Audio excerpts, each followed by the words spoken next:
আসসালামু আলাইকুম, আশা করি সবাই ভালো আছেন। ইন্ডেক্স আলোচনা যদি বলি 22 পয়েন্টের মতো ইন্ডেক্স মাইনাস করছে আজকে। ইন্ডেক্স আলোচনা তো বলবো, তার সাথে ইন্ডিভিজুয়াল কিছু স্টক নিয়ে কথা বলার দরকার আছে। যমুনা অয়েল, ব্যাংক সেক্টর নিয়ে একটু কথা বলার দরকার আছে। টেক্সটাইল কেন বাড়লো আজকে, হ্যাঁ এই বিষয়ে একটু কথা বলবো। তার আগে সতর্কীকরণ, এটি শিক্ষণীয় আলোচনা মাত্র। স্টক আমার কোনো বাইসেল নির্দেশ করে না, নিজ দায়িত্বে বাইসেল সম্পন্ন করবেন। পুঁজিবাজার ঝুঁকিপূর্ণ, জেনে শুনে বুঝে বিনিয়োগ করুন। আর আপনাদের কাছে একটা রিকোয়েস্ট থাকবে, আমার এই ভিডিওটাতে আপনারা একটু কমেন্ট করবেন বেশি। আর যারা হোয়াটসঅ্যাপ ফেড গ্রুপে জয়েন করতে চাচ্ছেন তারা জয়েন করতে পারেন। এই জন্য অবশ্যই আপনাদেরকে, যেহেতু এটা ফেড গ্রুপ, তাহলে আপনারা বুঝতে পারতেছেন।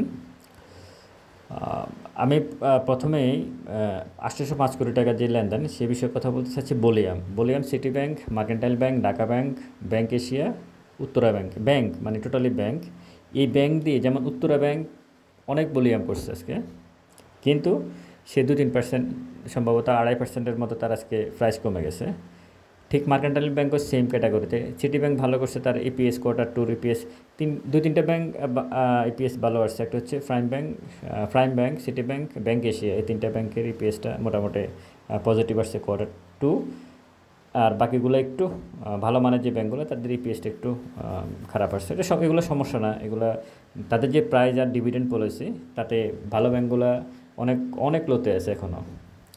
টপে যদি আমি বলি, পিপল ইন্স্যুরেন্স ইপিএস পজিটিভ আসছে Q2। যারা বলেন যে ইপিএসের উপর মার্কেট নির্ভর করে না, দেখেন ইপিএস পজিটিভ আসলে ওই স্টকটার কিছু না কিছু পজিটিভ রোল প্লে করে। ম্যাক্সন আজকে টেক্সটাইল খাতটা মূলত টপে ছিল। এটা কারণ আমি বলবো, আগামী 29 তারিখ থেকে 3-4 দিন আমেরিকার সাথে শুল্কের ব্যাপারে বৈঠক আছে। এখন টেক্সটাইল খাত আজকে হঠাৎ করে ভালো করছে, এটা আমার কাছে আগামীকাল আবার কি হয় সেটা দেখার বিষয় আছে। এবং যতগুলা আসলে মানে খুবই শেয়ারগুলা আমি বলবো টপে, যে আজকে টেক্সটাইলের যে শেয়ারগুলো বাড়ছে, আপনারা জানেন ওই শেয়ারগুলো কেমন। তো ওই স্টকগুলা আসলে বাড়াটাকে খুব বেশি ভালোভাবে নেবেন কিনা একটু চিন্তা ভাবনা করে দেখবেন। এর আগে আপনাদের মনে থাকার কথা, ট্রাম্প যখন শুল্ক আরোপ করে, এটা কিন্তু অনেকে জানতো না, কিন্তু তার আগে টেক্সটাইল কিছুটা আপ করছিল। কিন্তু যে শুল্ক আরোপ করার পর যে পতনটা হয়েছিল টেক্সটাইলের, আজকের দিন পর্যন্ত সেটা আর ফেরত আসে নাই। কিন্তু এটাই হচ্ছে বিষয়, এগুলো ক্যালকুলেশন করতে হয় আর কি। লুজারে যদি বলি, উত্তরা ফাইন্যান্স, পদ্মা লাইফ, ডিআইজিসি, দেশ জেনারেল ইন্স্যুরেন্স, সম্ভবত হ্যাঁ দেশ জেনারেল ইন্স্যুরেন্স। দেখেন উত্তরা ফাইন্যান্স, পদ্মা লাইফ মানে আপ ডাউন করতেছে, একটু বাড়ছে, কিছুটা বাড়ছিল। উত্তরা ফাইন্যান্স ভালোই বাড়ছে, এখন আবার কারেকশানে চলে আসতেছে। যেহেতু জেডে, সুতরাং এন্ট্রি এবং এক্সিটের একটা ব্যাপার থেকে যায়। ভ্যালুতে City Bank, Jamuna Oil, BSC, BRAC Bank, Uttara Bank. দেখেন যমুনা অয়েল কী করছে আজকে, যমুনা অয়েল 0.63 মাইনাস করছে। 33,92,00,000 টাকা তার ভলিউম করছে। একটা ট্রেডে সে অনেক ভলিউম করছে, একটা ট্রেডটা কিন্তু পজিটিভ ছিল। আপনারা 1 মিনিট চার্ট দেখলে বুঝবেন যমুনা অয়েলের। সে 33 কোটি ভলিউম করছে এবং পজিটিভ ভলিউম, কিন্তু দেখানো হয়েছে কি নেগেটিভ, প্রাইস দেখানো হয়েছে নেগেটিভ। যমুনা অয়েলকে আপনারা খুবই পজিটিভভাবে চিন্তা ভাবনা করে দেখতে পারেন, খুব পজিটিভভাবে। আরেকটা স্টক আমি বলে রাখি, সেটা হচ্ছে স্কয়ার ফার্মা। এই স্টকটাকেও আপনারা খুব পজিটিভভাবে চিন্তা ভাবনা করতে পারেন। আরও একটা স্টক আছে ব্যাটবিসি নিয়ে আমি যেটা বলবো, আজকেও কিছুটা 2.5%, 3%-এর মতো, 2%-এর মতো সম্ভবত কারেকশান করছে, কিন্তু ভলিউম করে নাই। মানে আজকে যে ভলিউম করছে এটা এটা এটা কিন্তু পজিটিভ একটা, কারণ গতকালকে যে ভলিউমটা করছিল আজকে তার আশেপাশে দিও নাই। এটাকে পজিটিভভাবে চিন্তা ভাবনা করা যেতে পারে ব্যাটবিসির। এখন যেখানে আছে এটা মোটামুটি একটা ভালো জায়গায় অবস্থান করতেছে ব্যাটবিসি। ভলিউমে যদি আমি আসি, ওই যে আগে আসছিলাম City bank, mercantile bank, Dhaka bank, bank Asia আর উত্তরা ব্যাংক। কারণ 800-900 কোটি টাকার ভলিউম তো করতে হবে, তো করতে হলে ব্যাংক লাগবে, ব্যাংক ছাড়া তো বিকল্প কিছু নাই। তো ব্যাংক দিয়ে ভলিউমটা করে রাখছি এটুকুই। অথচ ব্যাংকগুলো আজকে খুব বেশি ভালো করে নাই, বরং খারাপ করছে আজকে। ব্যাংক আরেকটা কথা এখন মার্কেটে চালু আছে যে প্রফিট টেকিং হচ্ছে। এটা কে প্রফিট করছে, কে টেকিং করতেছে আমার জানা নাই। আপনারা কেউ প্রফিট টেকিং করতেছেন কিনা জানাবেন কমেন্টে, কি প্রফিট টেকিং করতেছেন, যে কোন কোন শেয়ার থেকে প্রফিট টেকিং করছেন, কিভাবে করছেন। যদি কেউ করে থাকেন অবশ্যই কমেন্টে জানাবেন। ট্রেডে আমি যদি বলি BSC, BATBC, City bank, EIL. Index mover করে রাখছে BRAC bank 6.53, City bank 2.87, Lafarge Holcim 1.57, Robi 1.29।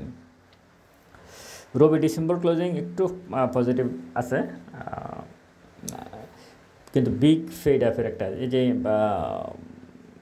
Volume করতে হলে তো এই স্টকগুলোকে দরকার। ইন্ডেক্স নেগেটিভ করে রাখছে Islami bank 6.53, BATBC 3.17, Titas gas 3.01, ইসবি ব্যাংক 2. United Commercial bank 2.35। এ হচ্ছে মোটামুটি আজকের ইন্ডেক্সের অবস্থান।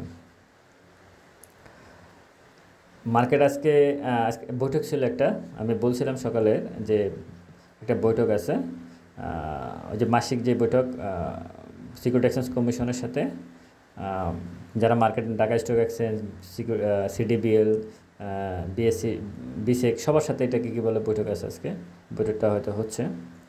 আরেকটা বিষয় আমি বলে রাখি আপনাদেরকে, খুব অস্থিরতার কিছু নাই এখানে মার্কেটে আপনারা সময় দেন, ভালো স্টকের সাথে থাকেন।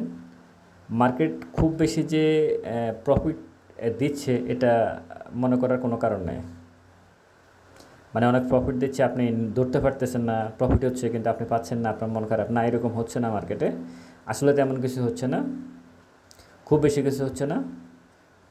আপনি যে স্টকগুলোর প্রাইস, একটু ঘন্টাখানেক সময় দেন মার্কেটকে, যে স্টকগুলোর প্রাইস আপ হচ্ছে, যেমন আজকে যেগুলোর প্রাইস আপ হচ্ছে, কোথা থেকে পড়ছে এবং কোথায় আসছে, এখন কোথায় প্রাইস আপ হচ্ছে। ধরুন আপনি ওই স্টকটাতে আছেন, তাহলে আপনার অনুভূতিটা কেমন হবে একটু চিন্তা ভাবনা করবেন। এটা শুধু আজকের বিষয় না, গত 6 মাস ধরে এটা হচ্ছে। তারপরে মানে ব্যাপারটা আমি বোঝানোর চেষ্টা করতেছি এটা, যে আমি হয়তো ভাবতেছি যে আমারই প্রফিট হচ্ছে না, অন্যদের সব প্রফিট সবার হয়ে যাচ্ছে, সবাই নিয়ে নিচ্ছে, না, এরকম কিছুই হচ্ছে না। একটা যদি হয়, তিনটাতে গিয়ে আসলে প্রবলেম তৈরি করে দেয়। সব কিছু মিলাই আমি 3টা স্টক নিয়ে কথা বলি, সেটা হচ্ছে স্কয়ার ফার্মা, যমুনা অয়েল, ব্যাটবিসি, 2টা জুন ক্লোজিং আর একটা ডিসেম্বর ক্লোজিং। আপনারা এই স্টকগুলোকে একটু অ্যানালাইসিস করতে পারেন, পজিটিভভাবে অ্যানালাইসিস করতে পারেন। আমি মনে করি হয়তো আগামী দিনে পজিটিভ কিছু হতেও পারে, সম্ভাবনা আছে। আপাতত ইন্ডেক্স আলোচনা এটুকুই। আপনারা যারা হোয়াটসঅ্যাপ ফিড গ্রুপে জয়েন করতে চাচ্ছেন, হোয়াটসঅ্যাপে নক দেবেন, আশা করি ওইখান থেকে পজিটিভ কিছু আপনারা পেতে পারেন। তবে এখানে আপনারা খুব দ্রুত এন্ট্রি এক্সিটের ব্যাপারটা যদি চিন্তা করেন, তাহলে একটু সেরকম কিছু না, একটু সময় দিতে হয় মার্কেটে থাকতে হলে।